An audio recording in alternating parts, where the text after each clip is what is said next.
سالار اندر زغر کے لشکر کے سپاہی ہیں۔ ان میں سے ایک نے تھکن اور خوف سے کانپتی ہوئی آواز میں کہا، سب مارے گئے ہیں۔ دوسرے نے کہا، وہ انسان نہیں۔ ایک اور کراہتے ہوئے بولا، تم نہیں مانو گے، تم یقین نہیں کرو گے دوستو، یہ جھوٹ بولتے ہیں۔ جازویا کے لشکر کے ایک کماندار نے کہا، یہ بھگوڑے ہیں اور سب کو ڈرا کر بے قصور بن رہے ہیں، انہیں سالار کے پاس لے چلو، ہم ان کے سر قلم کر دیں گے، یہ بزدل ہیں۔ انہیں سالار بہمن کے سامنے لے گئے۔ تم کون سی لڑائی لڑ کر آ رہے ہو؟ جازویا نے کہا، لڑائی تو ابھی شروع ہی نہیں ہوئی، میرا لشکر تو ابھی یہیں ہے۔ محترم سالار، ایک نے کہا، جس لڑائی میں آپ نے شامل ہونا تھا وہ ختم ہو چکی ہے۔ سالار اندر زغر لاپتہ ہیں، ہمارے تیغ زن پہلوان 1000 مرد مسلمانوں کے سالار کے ہاتھوں مارا گیا ہے۔ ہم جیت رہے تھے، مسلمانوں کے پاس گھڑ سوار دستے تھے ہی نہیں۔ ہمیں حکم ملا کہ عرب کے ان بدوؤں کو کاٹ دو۔ ان کی تعداد بہت تھوڑی تھی، ہم ان کے جسموں کی بوٹیاں بکھیرنے کے لیے نعرے لگاتے اور خوشی سے چیخیں بلند کرتے آگے بڑھے۔ جب ہم ان سے الجھ گئے تو ہمارے پیچھے سے نہ جانے کتنے 1000 گھڑ سوار ہم پر آ پڑے، پھر ہم میں سے کسی کو اپنا ہوش نہ رہا۔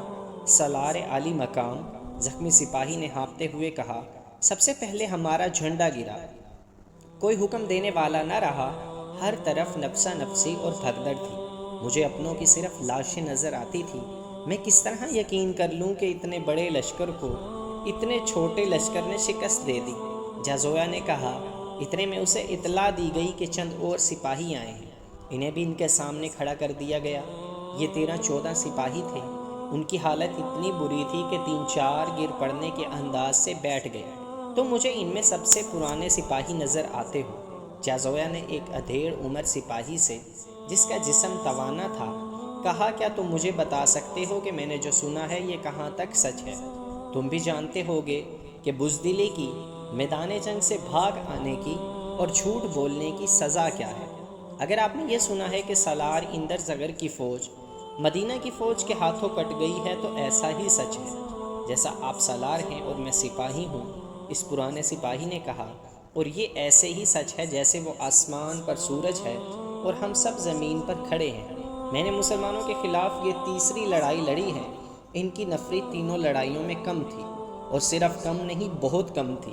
زرتشت کی قسم، میں جھوٹ بولوں تو یہ آگ مجھے جلا دے جس کی میں پوجا کرتا ہوں۔ ان کے پاس کوئی ایسی طاقت ہے جو نظر نہیں آتی، ان کی یہ طاقت اس وقت ہم پر حملہ کرتی ہے جب انہیں شکست ہونے لگتی ہے۔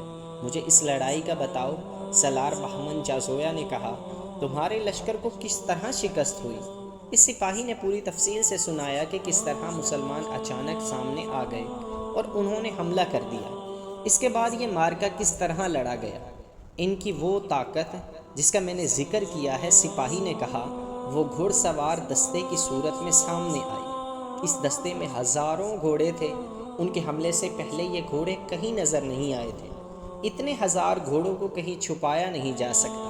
ہمارے پیچھے دریا تھا، گھوڑے دریا کی طرف سے آئے اور ہمیں اس وقت پتہ چلا جب مسلمان سواروں نے ہمیں کاٹنا اور گھوڑوں تلے روندنا شروع کر دیا۔ عالی مقام، یہ ہے وہ طاقت جس کی میں بات کر رہا ہوں، تم میں ایمان کی طاقت ہے۔ خالد رضی اللہ عنہ اپنے لشکر سے خطاب کر رہے تھے، یہ خدائے وحدہ لا شریک کا فرمان ہے کہ تم میں صرف 20 ایمان والے ہوئے تو وہ 200 کفار پر غالب آئیں گے۔ آتش پرستوں کا لشکر اور ان کے ساتھی عیسائی بھاگ کر دور نکل گئے تھے۔ میدان جنگ میں لاشیں بکھری ہوئی تھیں اور ایک طرف مال غنیمت کا انبار لگا ہوا تھا۔ خالد رضی اللہ عنہ اس انبار کے قریب اپنے گھوڑے پر سوار اپنی فوج سے خطاب کر رہے تھے۔ خدا کی قسم، خالد رضی اللہ عنہ کہہ رہے تھے، قرآن کا فرمان ہے، تم سب نے عملی صورت میں دیکھ لیا ہے، کیا تم آتش پرستوں کے لشکر کو دیکھ کر گھبرا نہیں گئے تھے؟ آنے والی نسلیں کہیں گی کہ یہ کمال خالد بن ولید کا تھا کہ اس نے اپنے سواروں کو چھپا کر رکھا ہوا تھا اور انہیں اس وقت استعمال کیا جب دشمن مسلمانوں کو کاٹنے اور کچلنے کے لیے آگے بڑھ آیا تھا۔ لیکن میں کہتا ہوں کہ یہ کرشمہ ایمان کی قوت کا تھا۔ خدا ان کے ساتھ ہوتا ہے جو اس کے رسول صلی اللہ علیہ وسلم کی ذات پر ایمان لاتے ہیں۔ میرے دوستو، ہمیں اور آگے جانا ہے۔ یہ آتش پرستوں کی نہیں، اللہ کی سرزمین، اور ہمیں زمین کے آخری سرے تک اللہ کا پیغام پہنچانا ہے۔ میدان جنگ فتح و نصرت کے نعروں سے گونج رہا تھا۔ اس کے بعد خالد رضی اللہ عنہ نے اپنی سپاہ میں مال غنیمت تقسیم کیا۔ معلوم ہوا کہ اب کے مال غنیمت پہلی دونوں جنگوں کی نسبت کہیں زیادہ ہے۔ خالد رضی اللہ عنہ نے حسب معمول مال غنیمت کا 5واں حصہ بیت المال کے لیے مدینہ بھجوا دیا۔ اس وقت تک آتش پرستوں کے سالار بہمن کو پوری طرح یقین آ گیا تھا کہ اندر زگر کا لشکر مسلمانوں کے ہاتھوں کٹ گیا ہے اور اندر زگر ایسا بھاگا ہے کہ لاپتہ ہو گیا ہے۔ بہمن نے اپنے ایک سالار جابان کو بلایا، تم اندر زگر کا انجام سن چکے ہو۔ جازویا نے کہا، ہمارے لیے کسریٰ کا حکم یہ تھا کہ ہم دلجہ میں اندر زگر کے لشکر سے جا ملیں۔ اب وہ صورت ختم ہو گئی ہے، کیا تم نے سوچا ہے کہ اب ہمیں کیا کرنا چاہیے؟ ہم اور جو کچھ بھی کریں۔ جابان نے کہا کہ ہمیں بھاگنا نہیں چاہیے۔ لیکن جازویا نے کہا، ہمیں اب کوئی کارروائی اندھا دھند بھی نہیں کرنی چاہیے۔ مسلمان ہمیں تیسری بار شکست دے چکے ہیں۔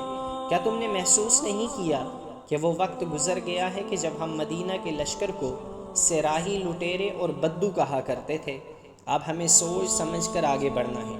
ہماری ان تینوں شکستوں کی وجہ صرف یہ معلوم ہوتی ہے کہ ہمارا جو بھی سالار مدینے والوں سے ٹکر لینے گیا وہ اس انداز سے گیا جیسے وہ چند ایک سراہی قزاقوں کی سرکوبی کے لیے جا رہا ہو۔ جابان نے کہا، جو بھی گیا وہ دشمن کو حقیر اور کمزور جان کر گیا۔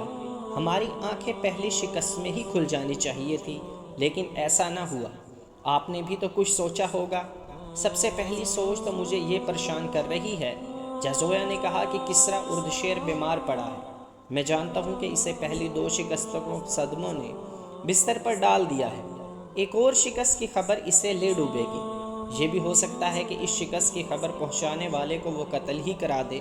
لیکن جابان نے کہا، ہم کسریٰ کی خوشنودی کے لیے نہیں لڑے، ہمیں زرتشت کی عظمت اور آن کی خاطر لڑنا ہے۔ میں تم سے ایک مشورہ لینا چاہتا ہوں جابان۔ جازویا نے کہا، کیا تم دیکھ رہے ہو کہ کسریٰ نے ہمیں جو حکم دیا تھا وہ بے مقصد ہو چکا ہے؟ میں مدائن چلا جاتا ہوں، کسریٰ سے نیا حکم لوں گا۔ اب میں اس کے ساتھ کچھ اور باتیں بھی کرنا چاہتا ہوں۔ اسے یہ بھی کہنے کی عادت ہو گئی کہ جاؤ اور مسلمانوں کو کچل ڈالو۔ اسے ابھی تک کسی نے بتایا نہیں کہ جنگی طاقت صرف ہمارے پاس نہیں۔ میں نے مان لیا کہ لڑنے کی جتنی اہلیت اور جتنا جذبہ مسلمانوں میں ہے وہ ہمارے یہاں ناپید ہے۔ جابان، طاقت کے گھمنڈ سے کسی کو شکست نہیں دی جا سکتی۔ میں بھی اسی کو بہتر سمجھوں گا۔ جابان نے کہا، آپ کوچ کو روک دیں اور مدائن چلے جائیں۔ کوچ روک دو، جازویا نے حکم لہجے میں کہا۔ لشکر کے یہیں خیمہ زن کر دو۔ میری واپسی تک تم لشکر کے سالار ہوگے۔ اگر آپ کی غیر حاضری میں مسلمان یہاں تک پہنچ گئے یا ان سے آمنا سامنا ہو گیا تو میرے لیے آپ کا کیا حکم ہے؟ جابان نے پوچھا، کیا میں ان سے لڑوں یا آپ کے آنے تک جنگ شروع نہ کروں؟ تمہاری کوشش یہ ہونی چاہیے کہ میری واپسی تک تصادم نہ ہو۔ جازویا نے کہا۔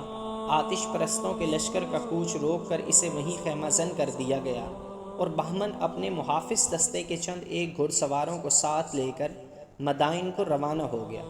بکر بن وائل کی بستیوں میں ایک طرف گریہ ازاری تھی اور دوسری طرف جوش و خروش اور جذبہ انتقام کی للکار۔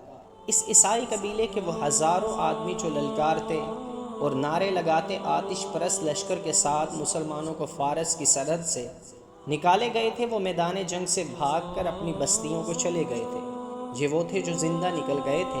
ان کے کئی ساتھی مارے گئے تھے، ان میں بعض زخمی تھے جو اپنے آپ کو گھسیٹتے آ رہے تھے مگر راستے میں مر گئے تھے۔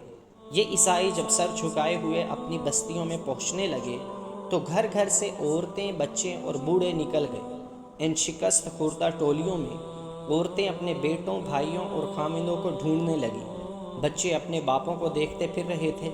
انہیں پہلا صدمہ تو یہ ہوا کہ وہ پٹ کر لوٹے تھے، پھر صدمہ انہیں جب کہ عزیز واپس نہیں آئے تھے۔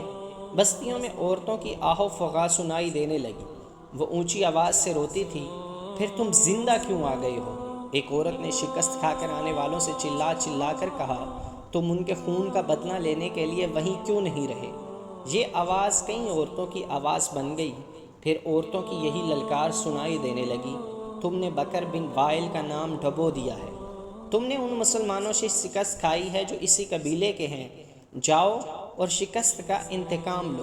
مثنہ بن حارثہ کا سر کاٹ کر لاؤ جس نے ایک ہی قبیلے کو 2 دھڑوں میں کاٹ دیا ہے۔ مثنہ بن حارثہ اسی قبیلے کا ایک سردار تھا۔ اس نے کچھ عرصے پہلے اسلام قبول کر لیا تھا اور اس کے زیر اثر اسی قبیلے کے ہزاروں لوگ مسلمان ہو گئے تھے۔ ان مسلمانوں میں سے کئی خالد رضی اللہ عنہ کی فوج میں شامل ہو گئے تھے۔ اسی طرح ایک ہی قبیلے کے لوگ ایک دوسرے کے خلاف صف آرا ہو گئے تھے۔ طبری اور ابن قتیبہ نے لکھا ہے کہ شکست خوردہ عیسائی اپنی عورتوں کے طعنوں اور ان کی للکار سے متاثر ہو کر مسلمانوں کے خلاف لڑنے کے لیے تیار ہو گئے۔ بیشتر مورخین نے لکھا ہے کہ عیسائیوں کو اس لیے بھی طیش آیا تھا کہ ان کے اپنے قبیلے کے کئی ایسے افراد نے اسلام قبول کر لیا تھا جن کی کوئی حیثیت ہی نہیں تھی، لیکن وہی افراد اسلامی فوج میں جا کر ایسی طاقت بن گئے تھے کہ فارس جیسی طاقتور شہنشاہی کو نہ صرف للکار رہے تھے بلکہ اسے تیسری شکست بھی دے چکے تھے۔ اب ان لوگوں کو اپنے مذہب میں واپس لانا بہت مشکل ہے۔ بکر بن وائل کے ایک سردار نے کہا،